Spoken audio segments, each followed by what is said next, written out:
करें, इस जन्म मरण से छुटकारा कैसे प्राप्त करें, और क्या सोच रहे हैं कि हम वो काम करें जो हमारे ऋषि मुनियों ने हमें बताया। क्या बताया?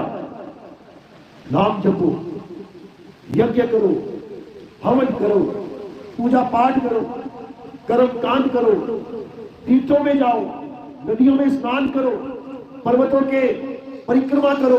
ये सब ज्ञान कहां से आया है? हमारे धर्म में ये सब ज्ञान कहां से आया? ऋषि मुनियों से आया। उन्होंने सतयुग में ये कहानियां सुना दी थी। शिव महापुराण, देवी भागवत महापुराण, ये पुराण वो पुराण, ये ज्ञान हमें सतयुग में बता दिया था। सतयुग में हमने ये सब किया। अगर सतयुग में ये सब करने से हमारी मुक्ति हो जाती तो हम त्रेता में ना आते। त्रेता में भी हमने यही सब कुछ किया। त्रेता में अगर ये सब करने से मुक्ति हो जाती तो हम द्वापर में ना आते, क्योंकि मुक्त हो जाते। द्वापर में भी यही सब कुछ किया तो आज कलयुग में आ गए। देखो बैठे हैं सारे, इसका मतलब मुक्ति नहीं हुई। 84 का चक्कर लगा लगा के गाय, बैल, बकरी, हाथी, घोड़े, चींटी, कॉकरोच, सांप, बिच्छू, खटमल, ये सब बन के आज ये इंसान बने बैठे हैं यहाँ पे। कितने सालों के लिए? कुछ समय के लिए। कुछ समय के लिए तुम्हें इंसानी जन्म मिला है। ये जो तुम्हें अपना चेहरा बहुत सुंदर सा दिखाई दे रहा है ना, ये कुछ सालों की बात है। उसके बाद क्या होगा? उसके बाद बकरे का चेहरा मिल जाएगा, 2 सींग मिल जाएंगे और एक पूंछ मिल जाएगी छोटी सी मक्खी उड़ाने के लिए, उससे भी ना उड़ेगी। तो ऐसे चेहरे मिलेंगे कि तुम्हारी हालत खराब हो जाएगी देख देख के। कुत्ते का चेहरा मिल जाएगा, सुअर का चेहरा मिल जाएगा, चींटी का चेहरा देखो, कॉकरोच का देखो, कौवे का देखो, चिड़िया का देखो, ऐसे चेहरे मिलेंगे। कान, आंख, नाक, हाथ, पैर सब मिलेगा, लेकिन ऐसा नहीं मिलेगा जैसे आज मिला हुआ है।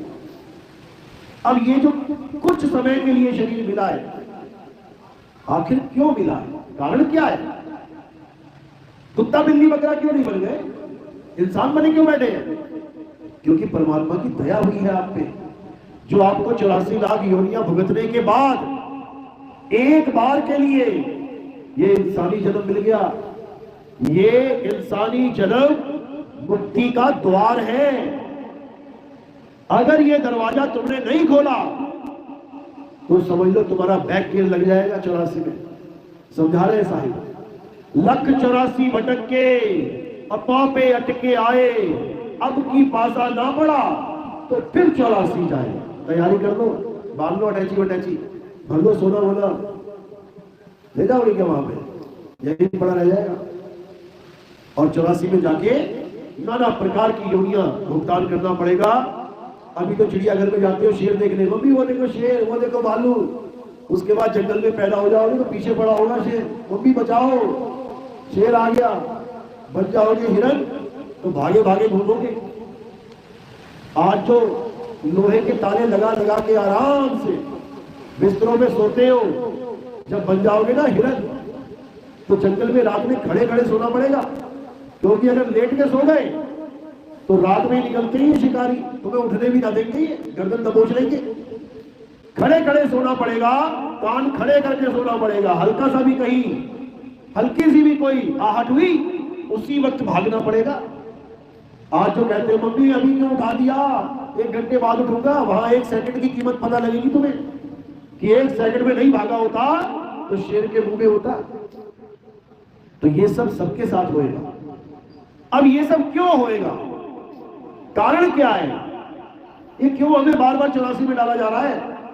कभी कुत्ता बिल्ली बकरा बना देते, कभी सुअर बना के नालियों में घुसा देते, नालियां साफ करते हैं खा खा के। ये कौन है जिसने हमें 184 में फंसा दिया है? कौन है वो? तुम्हें ये जानना पड़ेगा पहले। तो कबीर साहब समझा रहे हैं कि ये 3 लोक का राजा, ये धरती आसमान पाताल बनाने वाला राजा, ये परमात्मा नहीं है भाई। कौन है ये? काल निरंजन। कबीर साहब समझा रहे हैं, अरे 3 लोक एक जेल है, पाप पुण्य 2 जाल, सारा जग भोजन बना, खाने वाला काल। ये काल भगवान किसी को नहीं छोड़ेगा। ये तुम्हारी माँ को, तुम्हारे पिता को, तुम्हारे बच्चों को तुम किसी से कितना ही प्यार क्यों ना करते हो, जब इस काल भगवान को भूख लगी उसी वक्त उठा के खाएगा। जैसे तुम्हारी रसोई में चने की दाल है, एक एक दाने के अंदर जीव बैठा हुआ है, चाहे तो उगा के देख लेना, खेतों में डाल देना, लग जाएगा पता। 2-3 दिन में हरी सी वो आ जाएगी, अंकुरित हो जाएगा और देखो पेड़ निकल आएगा पूरा। अब वो दाने सब में जीव है। जब तुम दाल बनाने लगते हो, भूख लगती है, एक बार डालते हो हाथ और जो आ गया हाथ में, आ जा बेटा। किसी का भाई, किसी की माँ, किसी का चाचा, किसी का नाना, वो ना देखता किसका भगत है। वो देख लो कुंभ में सारे भगवानों के भगत पहुंचे हुए थे, सारे भगवान पहुंचे हुए थे, कह रहे देवी देवता स्नान कर रहे हैं इस कुंभ में। 144 साल बाद आया। वो काल ने वहां भी दाव मार दिया, उसने बता दिया तुम कितने नाटे, कितने बौने हो मेरे सामने, मैं जहां चाहता हूं मैं वहां से जीव को ले जाता हूं खींच के। कोई देवी देवता मेरे कार्य में बाधा नहीं बन सकता। तुम किसी की भी पूजा कर लो, तुम बच नहीं सकते। चाहे तुम भोले शंकर के पुजारी हो जाओ, भले तुम महामृत्युंजय मंत्र सारी उम्र जपते रहो, तो मरोगे नहीं क्या? तो क्यों नाम रख दिया महामृत्युंजय? जब उसको जप के मैंने मरी जाना है तो उसका नाम महामृत्युंजय क्यों रख दिया? अरे हमें तुम्हें छोड़ो, भोले शंकर की जो बीवी थी माता सती, क्या उसकी मृत्यु नहीं हुई? हवन कुंड में कूद गई, मृत्यु हो गई। अरे भोले शंकर के पास महामृत्युंजय मंत्र था तो उसको जीवित कर लेते, नहीं कर पाए। 6 महीने लाश को लेकर घूमते रहे, सृष्टि का कार्य रुक गया। विष्णु जी को चिंता हो गई, ये क्या हो रहा है भाई? ब्रह्मा जी पैदा कर रहे हैं, मैं पालन कर रहा हूं, ये संहार तो कर ही नहीं रहे हैं। दोबारा ब्रह्मा जी कैसे उसको पैदा करेंगे शरीर को? ये मरेंगे नहीं तो लोग। तो क्या किया? वही प्रकट हुए और माता को जिंदा नहीं कर पाए। क्या किया? सुदर्शन चक्र मार के 9 टुकड़े कर दिए। वो तो कोई भी कर देता, तो तुम भगवान हो भाई, तुम्हें जीवित करना चाहिए। तो 9 टुकड़े कर दिए। 9 टुकड़े जहां जहां पे गिरे, आज वहां 9 शक्तिपीठ है, 9 दुर्गा, उसी की आप व्रत रखते हो 9 दुर्गा की। कहने का मतलब चाहे कोई किसी का भी भगत हो, किसी का भी पुजारी हो, मरना तो पड़ेगा, काल के मुंह में जाना पड़ेगा। बचना है तो एक ऑप्शन है, अगर तुम परम पिता परमात्मा के भगत बन जाते हो, किसी देवी देवता के नहीं, त्रिदेवों के नहीं, माया के नहीं, इस काल भगवान के नहीं, किसके?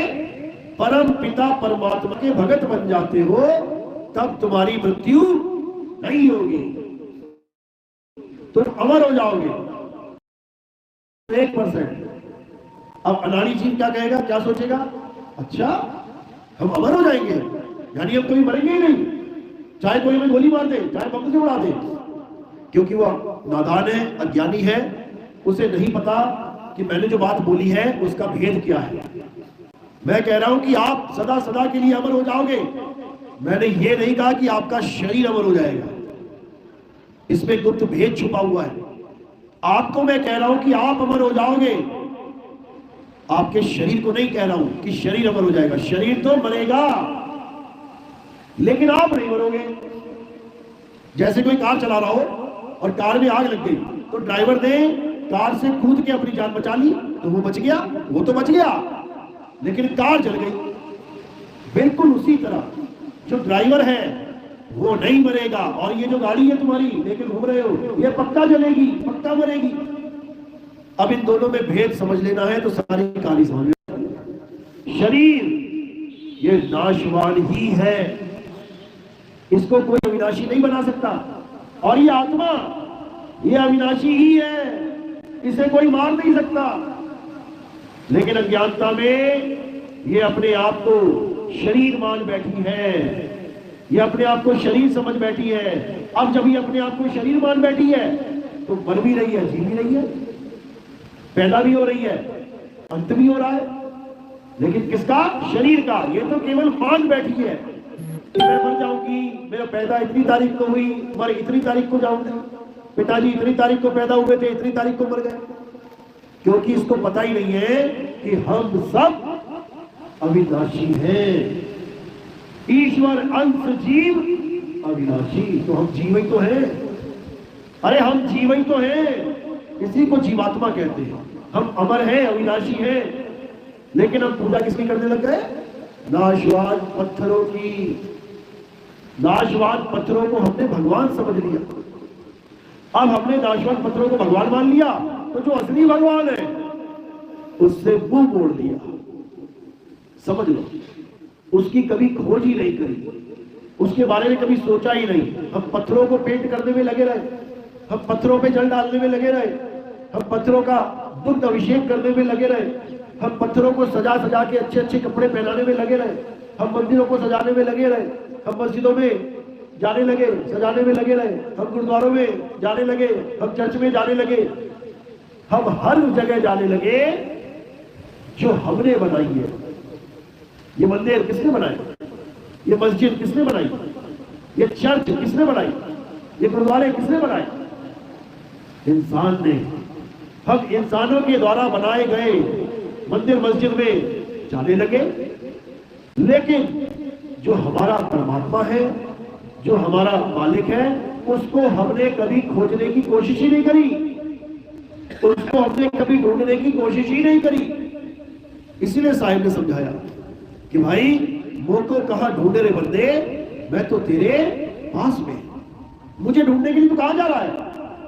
मैं बिल्कुल तेरे पास में हूं, लेकिन तुझे एहसास नहीं है, इसीलिए मैं मिल नहीं रहा हूं। तो कह रहे ना मंदिर में ना मस्जिद में, कहां जाते हैं भगवान की पूजा करने के लिए? भगवान के विरह में, तड़प में मंदिर चले जाएंगे, मस्जिद चले जाएंगे, गुरुद्वारे चले जाएंगे, ठीक है, गिरजाघर चले जाएंगे, बस यही जाएंगे और क्या करेंगे?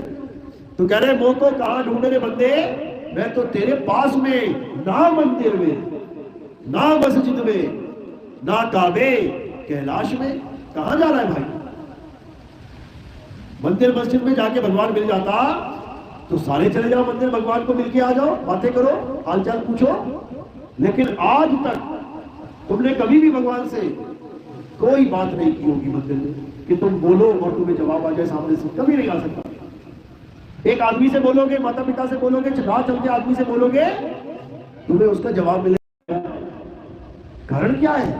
भगवान खड़ा नहीं हो पा रहा है बार बार अरदास करने पर, और बकरी के बच्चे को 2 सेकंड लगे खड़े होने में। कारण क्या है? आत्मा।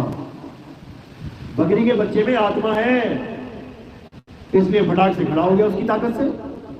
पत्थर में आत्मा नहीं है, इसीलिए युग लग जाएगा। युग क्या, चारों युग बीत जाएंगे, वो कभी खड़ा नहीं हो सकता, केवल आत्मा की कमी के कारण। इसी प्रकार जितनी भी ये जीव बैठे हैं, इन सब में आत्मा विराजमान है। वो बोलेंगे भी, वो हर बात का जवाब भी देंगे, वो अच्छे बुरे का समाधान भी करेंगे। तुम भगवान से लाख सवाल पूछते रहना, भगवान जी सरकारी 10,000 की या प्राइवेट 1 लाख की कौन सी करूं? अपनी बुद्धि पूरी लगा के बता देगा जवाब तुमको। बेटा ये कर ले, चाहे सरकारी चुने चाहे प्राइवेट, लेकिन जवाब जरूर मिलेगा, भगवान से नहीं मिलेगा। तो असल में भगवान कौन है? भगवान वो है जो जवाब दे रहा है। भगवान वो नहीं है जो जवाब नहीं दे पाए। समझ लो, तुम्हारे पीछे 4 कुत्ते लग गए, तुम्हारे सामने 2 ऑप्शन है। एक तो 50 फुट की मूर्ति है, सीमेंट की बढ़िया वाली, हाथ में तलवार भी पकड़ी हुई है उसने, और एक तरफ है 5 फुट का आदमी जिसने हाथ में केवल एक डंडा पकड़ा हुआ है। तुम किसकी तरफ भागोगे बचने के लिए? तलवार वाली 50 फुट की मूर्ति की तरफ या 5 फुट के आदमी की तरफ? खुद विचार कर लो। उस वक्त तुम्हारी बुद्धि अपने आप काम करने लग जाएगी। उस वक्त तुम्हें समझ में आ जाएगा, भैया ये तलवार जो है ना, ये कभी चलाएगा नहीं है, ये पकड़ी रखी है केवल इसने, ये मुझे बचा नहीं सकता। अपने आप तुम्हारी बुद्धि सही डिसीजन लेके असली भगवान की तरफ जाना शुरू कर देगी। विवेक शक्ति, यानी तुमने सत्य असत्य का निर्णय ऑन द स्पॉट ही कर दिया कि ये सत्य है, ये असत्य है। इधर गया तो पक्का मरा,